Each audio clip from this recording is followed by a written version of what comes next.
जय गुरु जी, शुक्राना गुरु जी। संगत जी, आज संगत जी मैं आपके सामने श्री शिव महापुराण के प्रथम अध्याय का पठन करूंगी, जिसमें मैं आपको बताऊंगी शिव पुराण महात्म्य और कथा।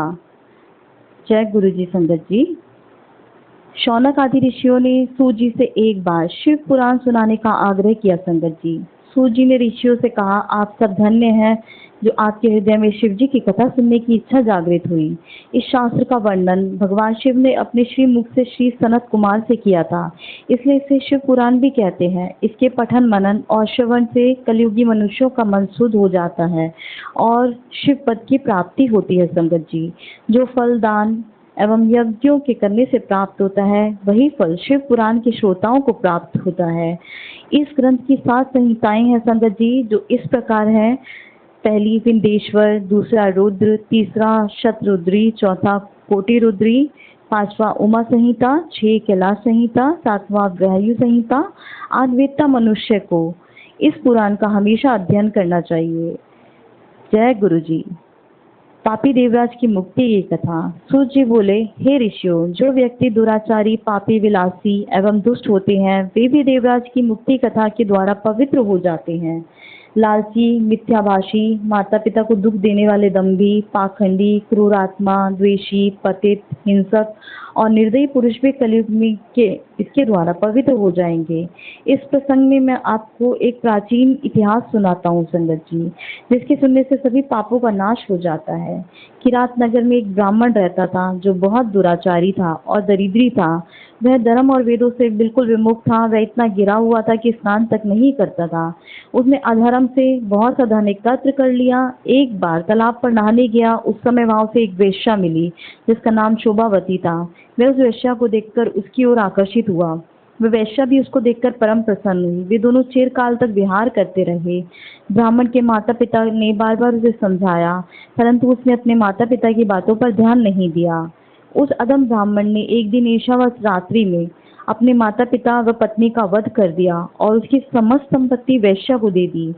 देवयोग से एक दिन प्रतिष्ठापुर में आया। उसने वहां एक शिव मंदिर देखा जिसमें अनेक साधु महात्मा रहते थे। वहां वह ब्राह्मण अचानक बीमार हो गया। बीमारी की इस अवस्था में उसने एक ब्राह्मण के मुख से शिव जी की परम पवित्र कथा सुनी। देवराज नामक वह ब्राह्मण 1 मास के बाद मर गया। यमदूत उसे यमपुरी ले गए। उसी क्षण शिवलोक से शिव जी के दूत रुद्राक्ष धारण किए त्रिशूल लेकर के यमलोक में पहुंचे। उन्होंने देवराज ब्राह्मण को यमदूतों से छुड़ा करके विमान पर सवार होकर कैलाश को चल दिए। यमपुरी में कोलाहल मच गया। शोर को सुन करके यमराज पधारे और शिव जी के चारों दूतों को देख करके उनकी पूजा की। धर्मराज ने अपने ज्ञान चक्षु द्वारा सब कुछ जान गए।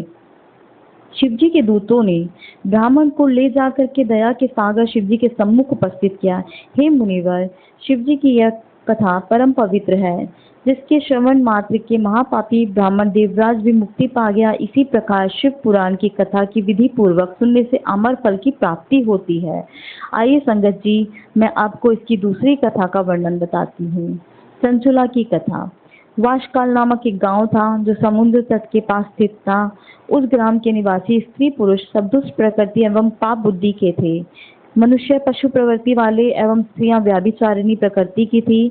उस गांव में एक ब्राह्मण रहता था जिसका नाम बिंदुक था। उसने अपने कामातुरवश रूपवती पत्नी चंचला के होते हुए भी एक वेश्या के कोठे पर जाने लगा।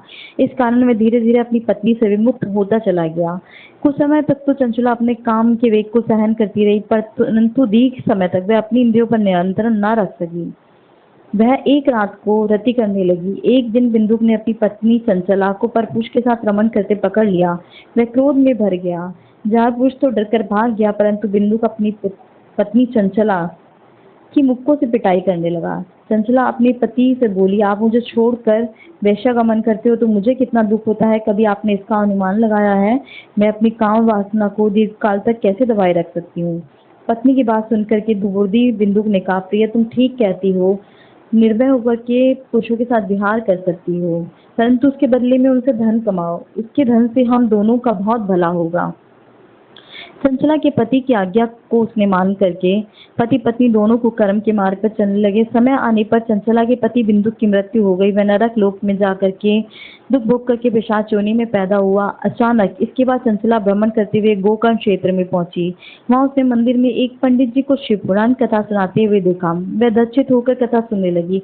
उसने कथा में 4 पुरुषों को आसक्तियों के दुष्परिणाम नरक भोगने की व्यथाजनक कथा सुनी तो वह कांपने लगी। कथा के समाप्त हो जाने पर सब लोगों के चले जाने के पश्चात चंचला कथावाचक ब्राह्मण के चरणों पर सिर रखकर रोने लगी।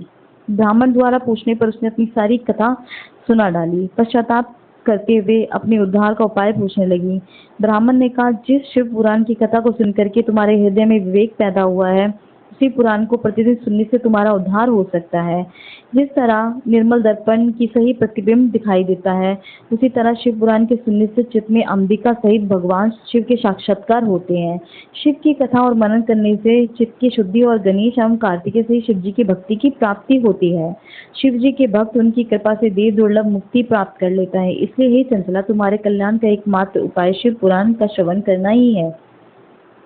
ब्राह्मण की बात सुनकर के चंचला उनसे ही शिव कथा का अनुरोध करने लगी। ब्राह्मण ने उनकी प्रार्थना को स्वीकार किया। चंचला ने पंडित द्वारा बताई विधि से स्नान किया, जटावल्कल वस्त्र धारण किए, शरीर पर भस्म लगाकर रुद्राक्ष की माला धारण करके जितेंद्रिय होकर शिव पुराण को सुनने लगी। इस प्रकार शिव जी के ध्यान में मगन होकर के चंचला के समय आने पर शरीर का त्याग किया और शिवलोक में पहुंचकर उमा सहित भगवान शंकर के साक्षात्कार दर्शन किए। उसकी श्रद्धा भक्ति देख करके पृथ्वी ने उस सदैव के लिए उसे अपने सामीप्य प्रदान किया। शौनक जी ने सूत जी से प्रार्थना की कि चंचला के आगे का वृत्तांत बताइए। सूत जी ने कहा, हे मुनि श्रेष्ठ, चंचला ने अपनी निश्चल भक्ति द्वारा भगवती पार्वती का सानिध्य प्राप्त कर लिया। एक दिन चंचला ने भगवती पार्वती से अपने पति के संबंधों में जिज्ञासा प्रकट की तो पार्वती जी ने उसे बताया कि बिंदुक नरक की अनेक यातनाएं भोगने के बाद इस समय पिशाच योनि में कष्टप्रद जीवन व्यतीत कर रहा है। सुन करके चंचला उद्विग्न हो उठी। वह भगवती पार्वती से अनुनय विनय करके उनसे अपने पति का उद्धार करने की याचना करने लगी। इस पर भगवती पार्वती ने तुम्ब्रु गंधर्व को बुलाकर उसे विंध्याचल पर्वत पर जाकर वहां पिशाच योनि में पड़े बिंदुक को शिव पुराण सुना करके इससे उसका उद्धार करने का आदेश दिया। माता पार्वती की आज्ञा और शिरोधार्य कर तुम्ब्रु विंध्याचल पहुंचा और बिंदुक को बलपूर्वक बिठाकर शिव पुराण सुनाने लगा। शिव कथा को सुनने के लिए वहां पर देवता भी एकत्र हो गए। तुम्ब्रु से शिव कथा सुन करके बिंदुक निष्पाप होकर के पिशाच योनि से मुक्त हो गया। बिंदुक अब प्रतिदिन शिव जी के गुणगान करने लगा। भगवान शंकर ने उसकी अचल भक्ति देख करके उसे अपना घन बना लिया। तो देखा संगत जी किस तरीके से श्री शिव महापुराण सुनने से लोगों की व्यथा, लोगों के कष्ट दूर हो जाते हैं। अब मैं आपको बताना चाहूंगी संगत जी, शिव पुराण को सुनने की सही विधि क्या है। शिव पुराण को श्रवण हेतु ब्राह्मण से शुभ मुहूर्त निकलवाना चाहिए। अपने बंधु बांधवों व मित्रों को शिव पुराण सुनने के लिए आमंत्रित करना चाहिए। शिवालय, तीर्थ या घर में ही कथा की व्यवस्था करनी चाहिए। कथा स्थलों की भूमि को चित्रों से सुसज्जित करना चाहिए। केला, चंदोवा आदि से एक सुंदर मंडप को बनाएं। उसके चारों ध्वज पताकाएं लगाएं। वक्ता की उपयुक्त स्थान और सुखद आसन का प्रबंध करें। वक्ता को पूर्वाभिमुख और श्रोताओं को उत्तराभिमुख होकर बैठना चाहिए। कथावाचक के प्रति उसकी आयु, सामाजिक स्थिति और शारीरिक अवस्था के भेदभाव को छोड़ करके आदर भाव रखें और श्रद्धा पूर्वक प्रणाम करें।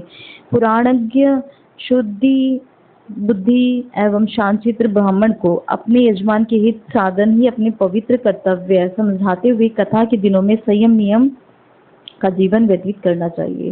पंडित जी को प्रतिदिन सूर्योदय से 3:30 पहर तक कथा बांटनी चाहिए। उसके पश्चात सभी उपस्थित सज्जनों के साथ में मिलकर के भजन कीर्तन करना चाहिए। शिव पुराण के वक्ता की सहायता के लिए एक पुराणज्ञ पंडित भी होना चाहिए। कथा में आने वाले विघ्नों के निवारणार्थ विधि पूर्वक गणेश पूजन करना चाहिए। कथावाचक पंडित को अपने यजमान के शिव पुराण में साक्षात महेश्वर की भावना करते हुए उससे इस पवित्र ग्रंथ का पूजन कराना चाहिए और उससे यह प्रार्थना करनी चाहिए कि भगवान शंकर उस पर प्रसन्न होकर उसको इस ग्रंथ के मर्म को समझाने और निर्विघ्न श्रवण करने की क्षमता प्रदान करें। यजमान को कथा अवधि में ब्रह्मचार्य और शुद्ध आचरण का कठोरता से पालन करना चाहिए। यजमान को ऐसे 5 पंडित अलग से नियत करने चाहिए जो पंचाक्षर शिव मंत्र का निरंतर जाप करते रहे। यजमान यह भी कर्तव्य है कि ग्रंथ समाप्ति पर वक्ता एवं अन्य पंडितों के अन्न, वस्त्र और दीक्षा दक्षिणादि का पूर्ण संतुष्ट करे। इस प्रकार शिव पुराण की विधि पूर्वक श्रवण निसंदेह यह लौकिक सुख और पारलौकिक कल्याण देने वाला है। तो संगत जी, यहाँ तक की कथा मैं आज आपको सुनाती हूँ। इसके साथ ही साथ संगत जी मैं आपको ये बताना चाहूंगी, शिव पुराण के साथ में आपके गुरु की महिमा सर्वोपरि है, जिन्होंने अपने गुरु के साथ में अपना और अपने परिवार का कांटेक्ट बना रखा है। जो अपने गुरु को सर्वोपरि समझते हैं वो इस संसार के सभी कष्टों से दूर हो जाते हैं। जय गुरु जी, शुक्राना गुरु जी, जय गुरु जी संगत जी।